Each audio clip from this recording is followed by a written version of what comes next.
ఎప్పుడు కూల్చిరే ఎన్ని రోజులు అవుతుంది కూల్పి? ఇవాళ 3 రోజులు అండి, మంగళవారం. మరి ఎక్కడికి పోయారు మీరంతా? ఇన్ని ఇల్లులు కూల్పేసి అసలు ఎంత దారుణంగా ఏం చేసాము? ఇక్కడ ఉంటే దోమలు, పాములు, తేళ్ళు. ఒక నిన్న పాము కూడా కాటేసింది, నిన్న పాము కూడా కాటేస్తే హాస్పిటల్ తీసిపోయాను. వాళ్ళు వచ్చి తలకాయలు పగలు దింగారు. ఇటు పాములు, కరెంట్ లేకుండా చేసా, నీళ్ళు లేకుండా చేసా. ఒక్కొక్క నీళ్లు వెంకటాపాలెం పోయి కొనుక్కొచ్చుకుంటాను తాగటానికి, తానానికి నీళ్ళు కూడా లేవండి. ఇది ఎవరి కిందకి వస్తుంది? ఇది భూదాన భూమి బోర్డు.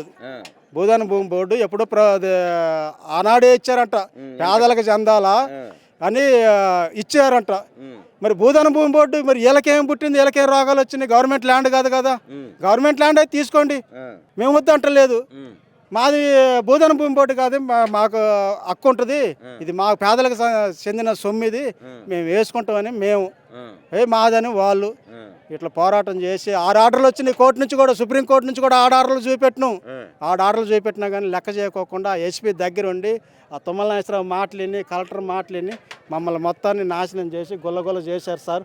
ఒక్కొక్క ఇల్లు ఏమో కడుపు గాలి ఏడుతున్నారు పిల్లలు సార్. అసలు ఆ ఉసురు ఎట్లయినా వాళ్ళకి తగిలిద్ది, వాళ్ళు ఎట్లయినా యాక్సిడెంట్ అయి సత్తరు, లేకపోతే నాశనం అయిపోతారు. కానీ ఈ భూదాన భూమి ప్రజల ఉసురు మొత్తం కూడా వాళ్ళకి తగిలిద్ది కంపల్సరీగా.